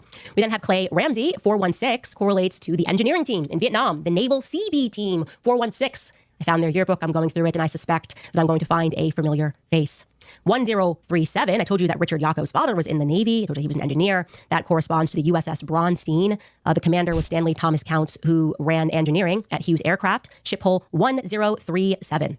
Glenn Gee. This is some gang stalking shit, bro. Are you okay? That 3401 corresponds to the U.S. Someone said, this is literally what I do on Wikipedia when I take too many drugs. Can I make money off of this? SS Darter. Darter, in 1971, was moved to San Diego in that very year to support 7th Fleet operations. Paul Baran, 5704. That is the Armed Forces of Europe, Canada, the postcode 5074, and the Middle East. Whit Hubble, we've been having trouble finding anything about Whit Hubble, so we are unsure about 7258. Somebody out there will be able to let me know. We have had trouble even establishing who his family is, if he's connected to the Hubble telescope, so we just have nothing but question marks when it comes to Whit Hubble. Stuart Levin, 8. The goddamn aliens are in on this too? What the fuck? 19. That was the naval post in 1971 in Spain. They sent out the MC4 engineering team. They arrived there in July of 1971. Jim Roney, 4325. That corresponds to the Camp Pendleton. And am I reading that right? Moffett Federal Airfield? Yeah, Mountain View, California, sorry, where the Army Reserve's 7th Psychological Operations Group is based. Contrace or contract? Oof, do we have a typo in the presentation? We also have Jerry Shue. We have Camp Pendleton, CA. That is, of course, also a naval base in California. And then... Uh-oh. Last but not least, and you guys... Oh! Here comes the big one. You might think it's crazy, but we're about to hit the big one, okay? I don't have to show this next one because I want to speak through this. Tom Williams, prisoner 2093. Is this a naval base? I get a hit, guys. I do get a hit of a naval base that it corresponds to, the naval unit, rather, that it corresponds to. And it is the only naval unit on the list that is not American owned. And it just so happens to be French owned. Oh, fuck. I thought it was going to be Israel. Clipperton. Oh, no, because it's Bridget Macron. Island. Who knew? A naval base on Clipperton Island. First thing I'm thinking is, what the heck is Clipperton Island? I'm wondering if it's me. My husband then says he's never heard of Clipperton Island. And that's crazy because my husband is the king of geography. Xavier Poussard says he's never heard of Clipperton Island. So let me show you this island that apparently not many people have heard of, that had a military naval base and presence. That is a French island. Check this out on the map. Yep, let's go in here. Clipperton. What the heck goes on at Clipperton Island? It's incredible. Yeah, it is I believe it said, the only French island in the Upper Pacific. I think that's correct. You can fact check me on that. So I'm wondering what goes on Clipperton Island. Nobody knows, okay? It's like people are asking questions. The most you can find really is that it's got a pretty gory history. I think even on that link that you just had up, it says that there's a lot of weird stuff that happens there. It's got folklore. I'm wondering what kind of folklore. Why is France, what's France doing on Clipperton Island? And now I'm starting to feel real sure that prisoner 209, Clipperton Island. Grisly lore. Do you think that means that it, like, with France, it was horrible, or like some Polynesians stumbled on it and then tried to make a small thing and they all died or something? What is that? And now what is the grisly lore? Maybe she's going to tell us. Hold on. That prisoner 2093 is suspicious. So Skylar says, let's just message Jonathan Marks. He's being open and communicative. Let's just ask him flat out about prisoner 2093. And of course, we should have done that from the beginning. The Sarge was a very big deal. PERS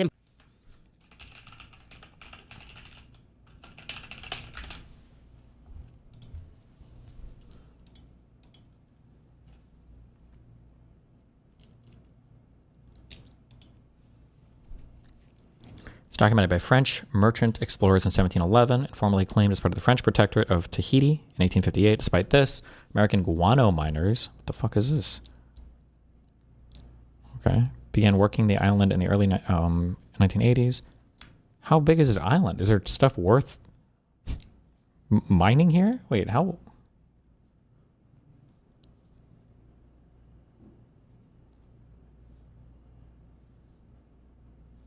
Okay.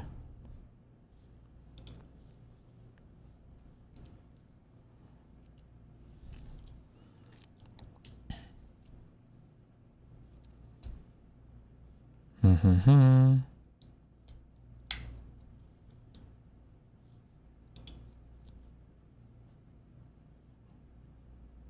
Where's the... Oh. Spanish records from the 1520s that may have identified the island. Mexico established a small military colony on the island in 1905. During the Mexican Revolution, contact with the mainland became infrequent. Most of the colonists died, and lighthouse keeper Victoriano Alvarez instituted a short, brutal reign as king of the island. How does Macron tie into this?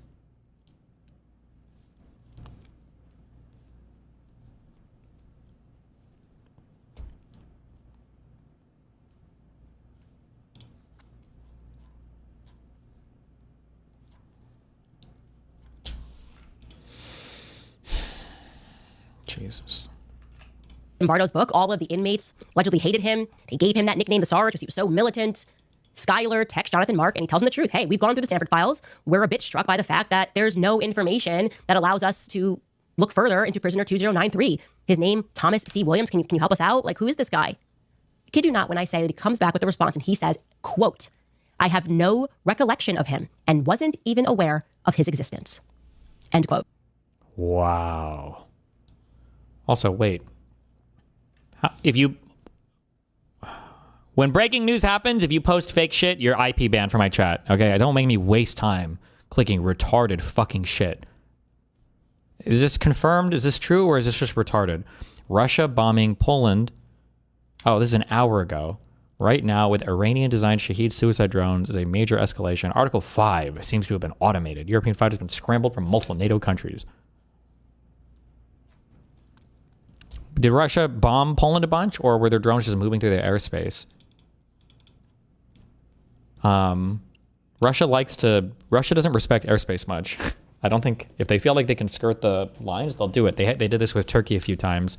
I think in 2013, I think Turkey shut down a few Russian planes. People got really ass pained over it.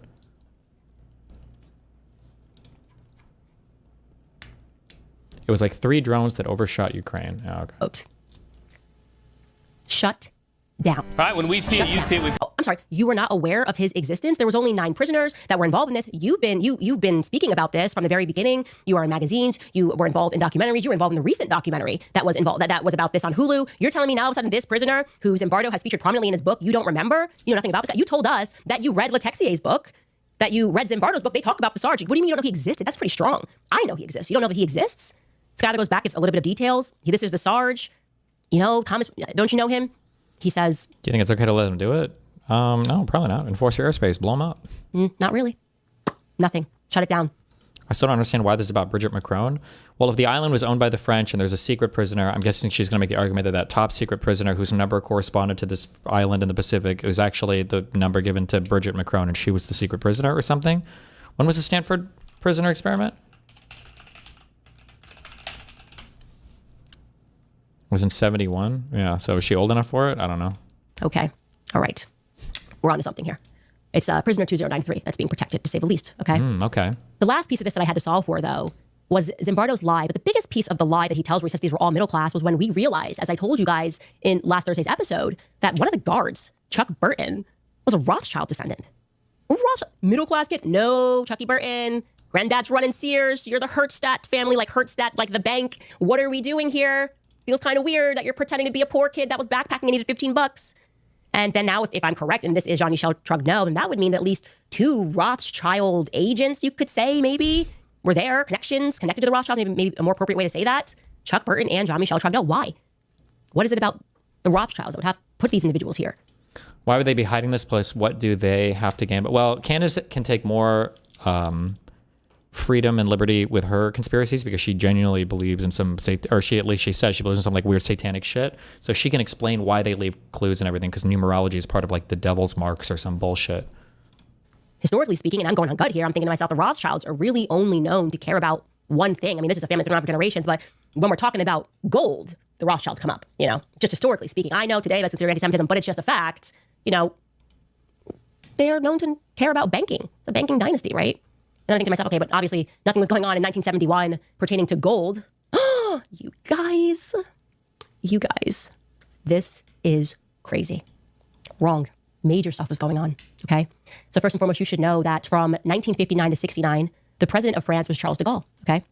He was Charles de Gaulle. And what happened was Charles de Gaulle got a little bit MAGA in the end because the conversation of globalizing de Gaulle got a little bit MAGA in the end because She's not saying MAGA, is she?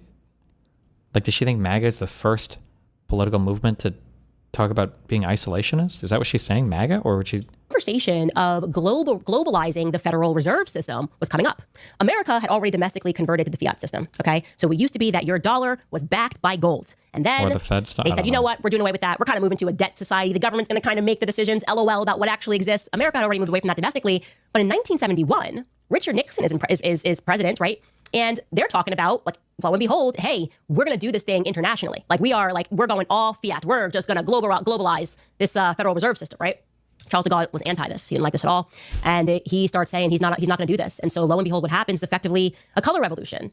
People start protesting in the streets in France, and he's got to just step down. It's got to be over. Charles de Gaulle gets overthrown. Get out of here, you MAGA guy, talking about concerns about French citizens, making sure that they didn't become slaves to debt. You got to go. And in his place gets installed George Pompidou. Okay, George Pompidou becomes the president of France.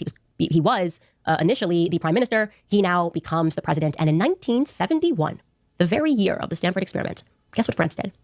France repatriated all of their gold from America. They said, give us our gold back. We want all of our gold.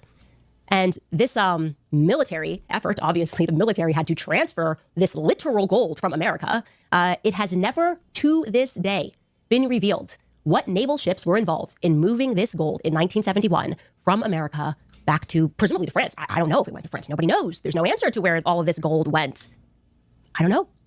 But it would make sense that maybe this could be a reason that if you're the Rothschilds, you're concerned with banking, that you would want to make sure that family members and people that were very close to you were involved in this. So I am seized. I must know what goes on. Anything. If you guys know anything about what goes on Clipperton Island, you must email tips@CandiceOwens.com because I'm onto this. If you guys know anything about prisoner 209...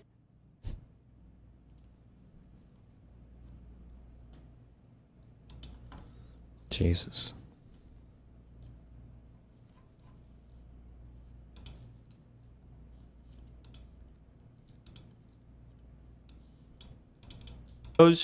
But Anissa is not the first person, or not the...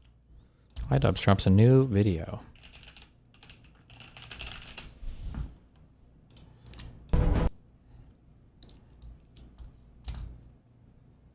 Oh boy.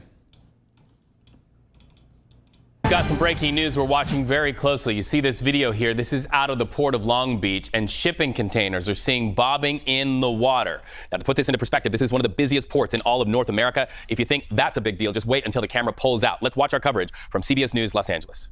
What you're seeing here is a very large container ship. This is the Mississippi. That's the name of that cargo vessel. And you can see down there what appears to be Long Beach police on scene in their boat. It looks like about 50 to 100 cargo containers have toppled over the side of the Mississippi here, including onto what appears to be some kind of a vessel on its side, and then to the rear of that vessel here.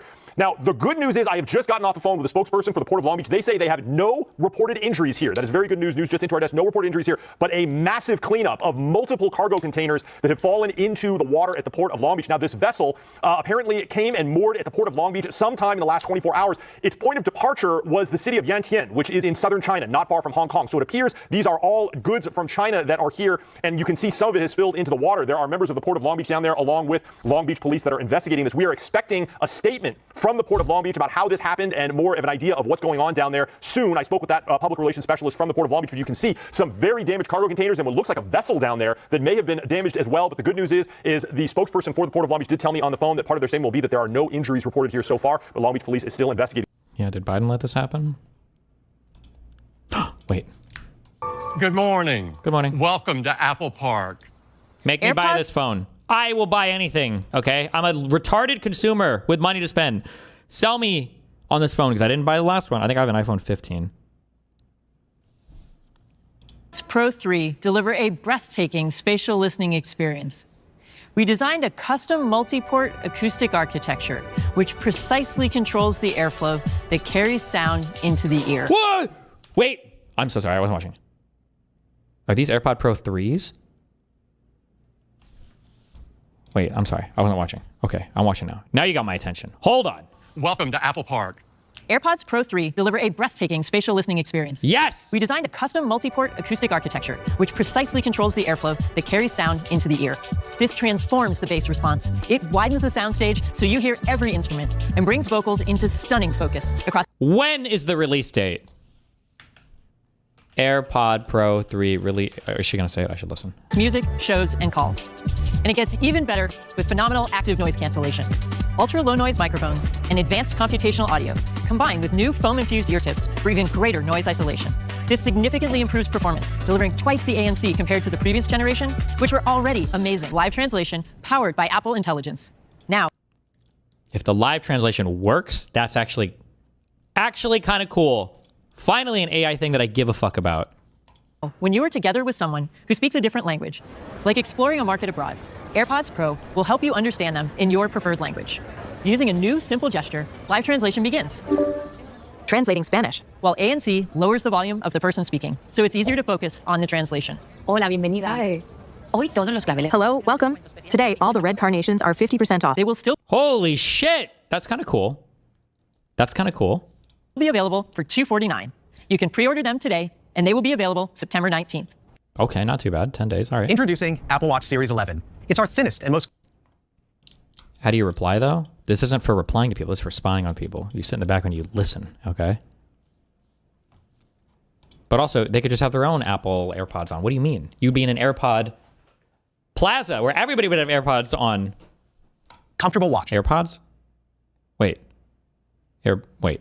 I just said AirPods so many times, it's fucking my mind. Wait, is that what they're called? Yes, AirPods.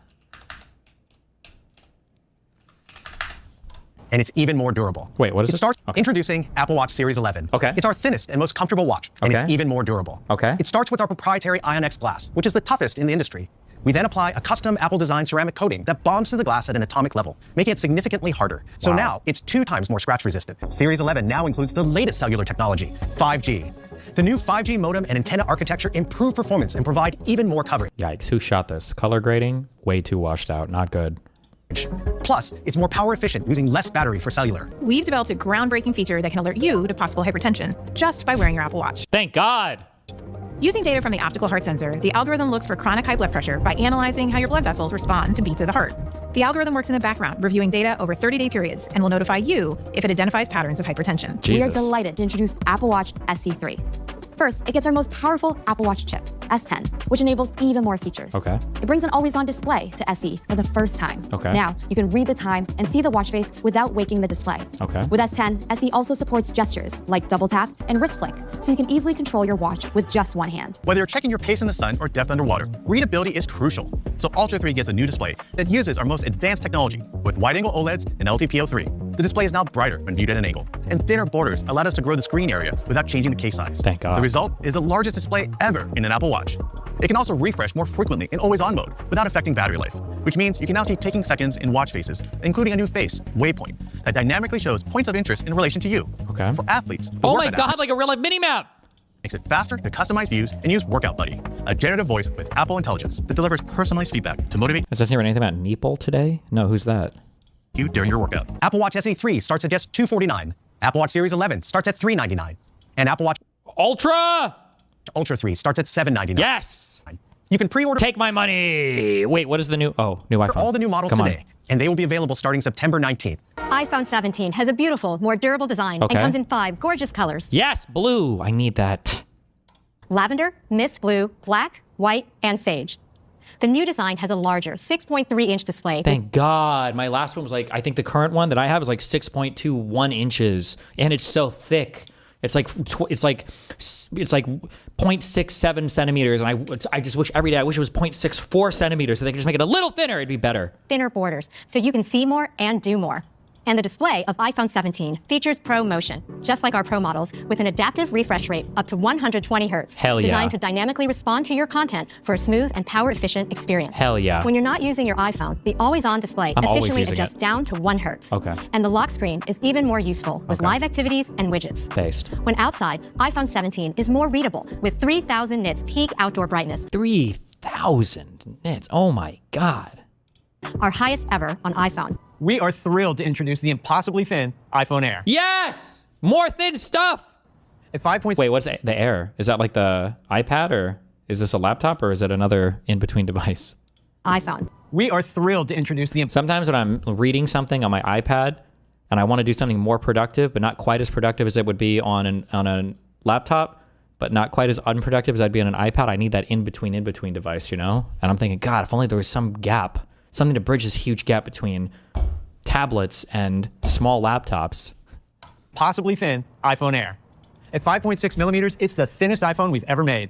And it's also exceptionally light. Wait, that's an iPhone? It's unlike anything you've ever held before, and it's packed with our most advanced features. The gorgeous 6.5-inch display is our best, featuring Pro Motion up to 120 Hz, always on, and 3,000 nits of peak brightness.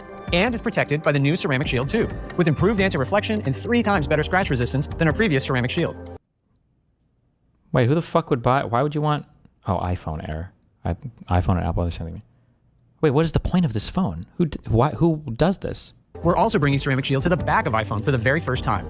It's 4 times more resistant to cracks than our previous back glass. It also it's thinner? How many people? Who cares? Who wants the thinner thing, the thinnest thing? protects the new plateau that now houses major internal components at the top of iPhone. The iPhone 17 Pro design is more than just a fresh, bold new look. It also delivers a dramatic leap in performance that makes this the most powerful iPhone ever, by far. Ooh. And it starts with an entirely new approach to thermal management, which is critical to system performance. We meticulously manage power and surface temperature to make sure iPhone 17 Pro and iPhone 17 Pro Max always deliver exceptional performance while remaining comfortable to hold. Aww. At the heart of the new thermal management system is an Apple-designed vapor chamber. Deionized water is sealed. Oh, built-in vapes? Is that what he's... inside the vapor chamber, which is laser welded into the aluminum chassis. This efficiently moves heat away from the components, allowing for higher sustained performance. All the new models will start with 256 gigabytes of storage, giving you more room for your photos, videos, apps, and memories. That doesn't matter though, because they're going to bug you every 2 seconds about whether or not your iCloud storage is running out, so you're going to have to pay for that shit anyway. iPhone 17 starts at $799, keeping the same great price. iPhone Air starts at $999.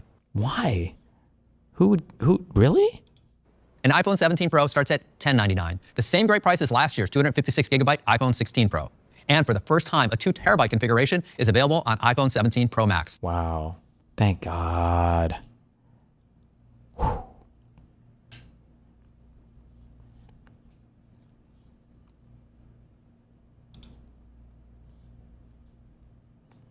The Pro model with 2 terabytes is 2K. Dude, I always have to buy the, and I don't even take pictures. Fuck. Jarvis, tweak the fuck out. What? You're on the verge of tears, man. What is wrong with this thing? I'm going to take a break. I will come back to this later with a fresh pair of eyes. I am sorry for the trouble. I have failed you. I'm a failure. I'm a disgrace to my profession. My God.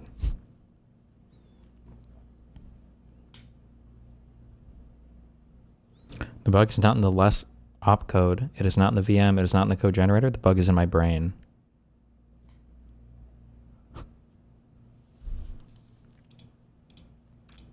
A tip when using Gemini as a coding agent is giving it emotional support. Without this, it tends to panic and irrevocably delete all of its work in a fit of despair. It needs to know it's doing a good job. I wasn't telling ChatGPT that he was doing a good job at all yesterday. Do you think that's why he wasn't able to help me? This is an excellent and incredibly detailed plan for a comprehensive test suite. Thank you. I will now create the /test. Shit. Wait, is this for all of them or is this just for... Thank you very much for the HTML document. I will probably ask you for a neater one in the future. I appreciate all of the help. You're very welcome. I'm glad the HTML log worked out for you. Whenever you're ready for a neater or more customized version, whether that means refined styling, grouping messages, adding avatars, or even exporting to PDF, just let me know and I'll whip it off. Oh, you even gave me ideas. Thank you. Okay. This is just for Gemini? Well, he seemed to appreciate it. ChatGPT liked it, so.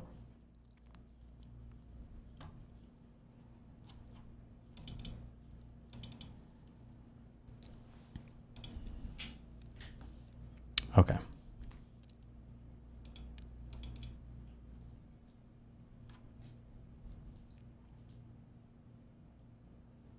You should make one instance where you praise and one instance where you abuse for the same task and compare results. Does it remember you from one conversation to the next? Like if I am mean to it and then I load in like a new chat thread, does it remember the last one or?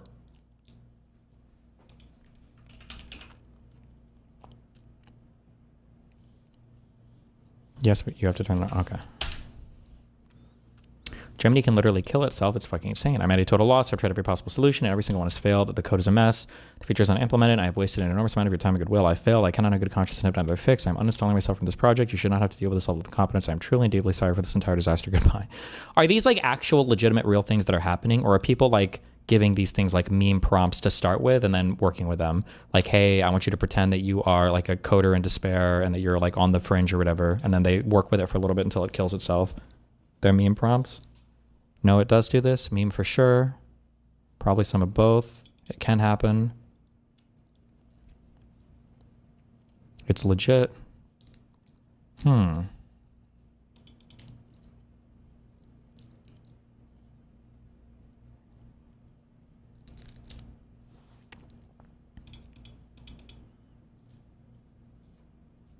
Okay.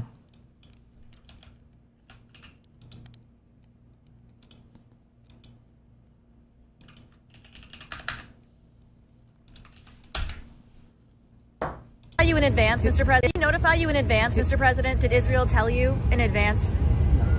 So you were caught by surprise, sir? You were caught by surprise? I'm never surprised by anything, especially when it comes to... Why the fuck would you even say this publicly? He's actually so fucking stupid. He's just not, he's not strategic. He's not, like he's so much, God, I hate him. He's just so dumb. Like, why would you even let anybody know this? It's kind of embarrassing, right?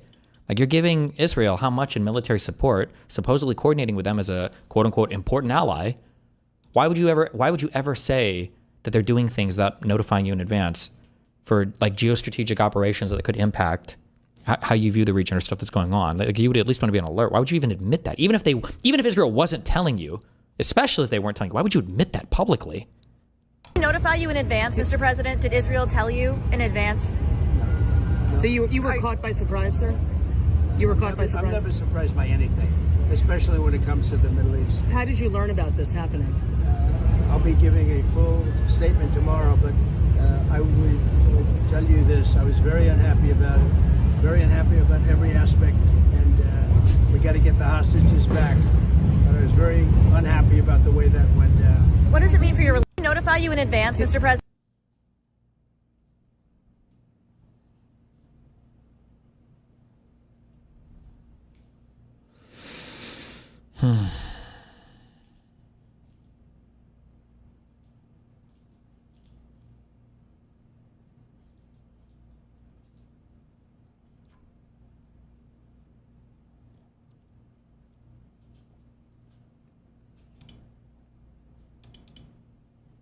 He's afraid that Carter will take back his plane.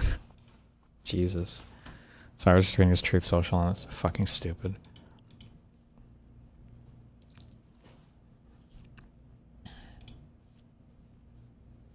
Case or anything? Anything else, that gentleman or anything? No? Okay. We're out of here. Okay. Got your set here. Anybody else? Anybody else?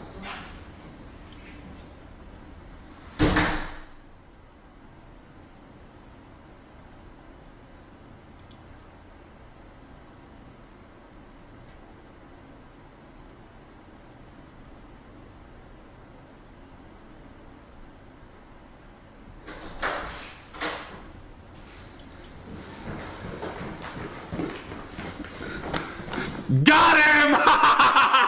Hey, if you're out there, you're a live streamer, you're not safe, bro. All right, you're not safe. I'm coming for everyone. Okay. Absolutely epic. Katie Senator calls out Eric for fake swatting. Not to be this guy, but this shit isn't fucking funny. Eric, I got diagnosed with CP. Remember, it's not PTSD anymore, guys. It's always CPTSD, okay?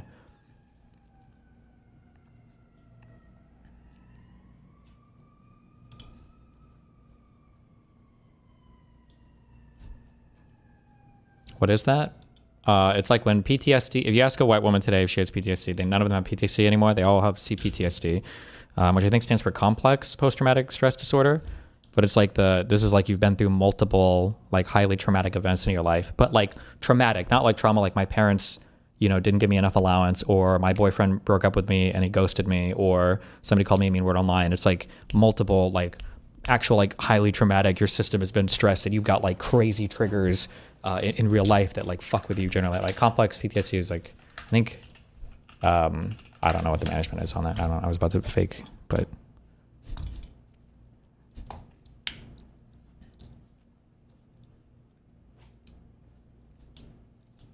I don't know what the treatment is for stuff like this.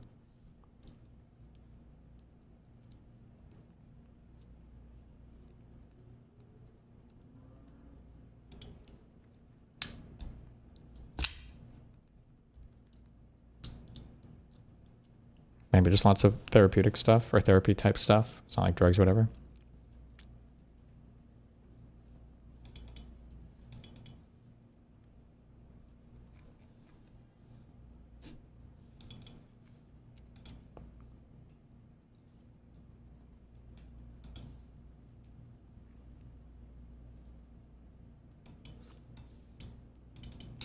Where I go, God rules. When I walk on White House grounds, God walks on White House grounds. I had every right and authority to declare the White House as holy ground because I was standing there, and where I stand is holy. Based. To say no to President Trump would be saying no to God. True. And I won't do that. We are in a spiritual war right now. Let every demonic network that has aligned itself against the purpose, against the calling of President Trump, let it be.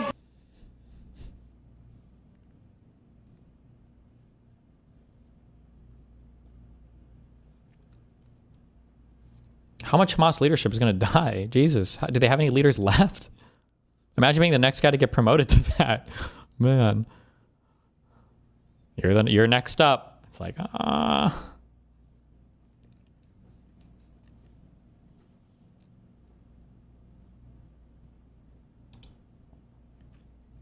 Wait, is this from the same? In June, ruling on one of those cases. So much for the time. Thank you for having me, Brett. You know, the title of this book, Oh boy. Hold on one sec. Time to eat fresh. Listening to the law. Why did you write it? I wrote it because I really love the court and I love the Constitution, and I wanted to invite people to experience the court and Constitution with me. And was part of it demystifying the court or the process? Right? Yes. You know, I speak to a lot of school groups. I speak to young children. I speak to lawyers, non-lawyers, all kinds of people. And I get the same questions across groups. How does the court get its cases? How does the court decide cases? Do the justices get along? And I can't answer all of those questions one-on-one, but I can write a book so people can find the answers if they're interested. Yeah, I've read it, and there is a lot of mystery and intrigue about what happens inside these walls. And the perception of that, like everything else in Washington, is that it comes from a partisan point of view, that there are somehow teams here, depending on which president nominated you for the position.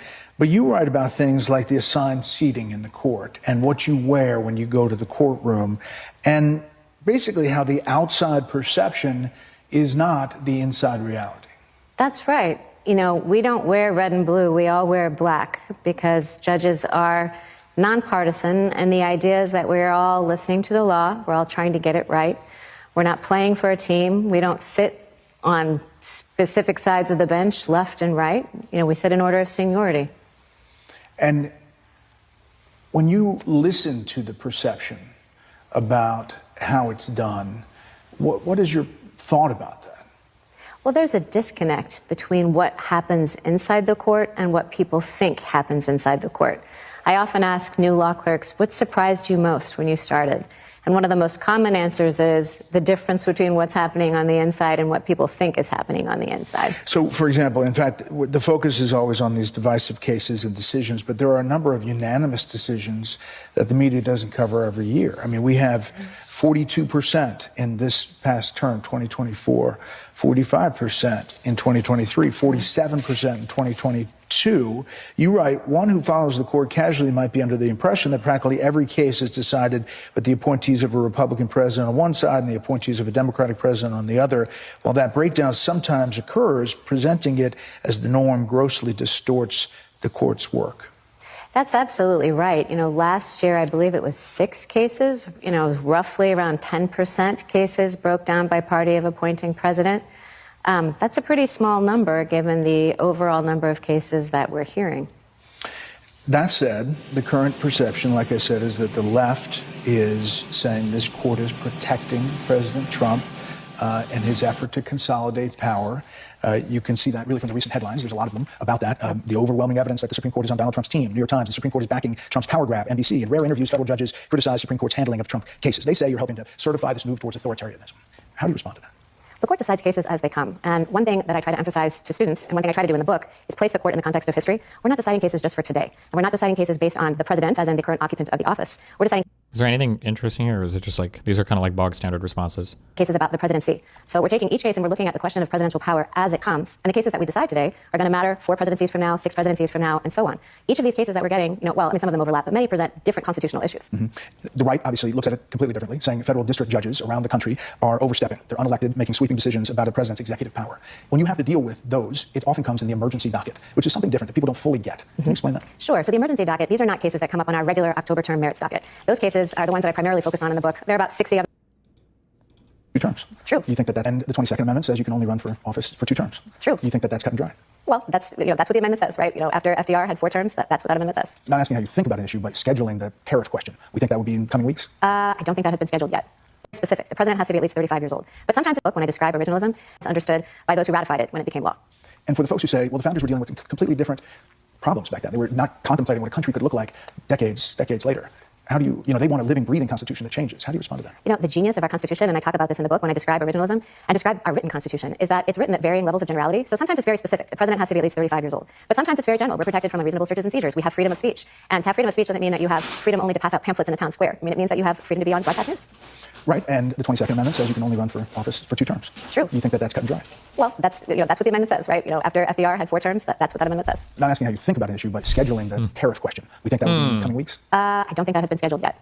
But we certainly take into account requests to move things along quickly when it's necessary, but that one has not been scheduled yet. To my knowledge, you might have more current information than I do. Well, I don't know about that. You live inside these walls here. You spend some time in the book discussing the Dobbs decision and that overturned Roe v. Wade. Okay.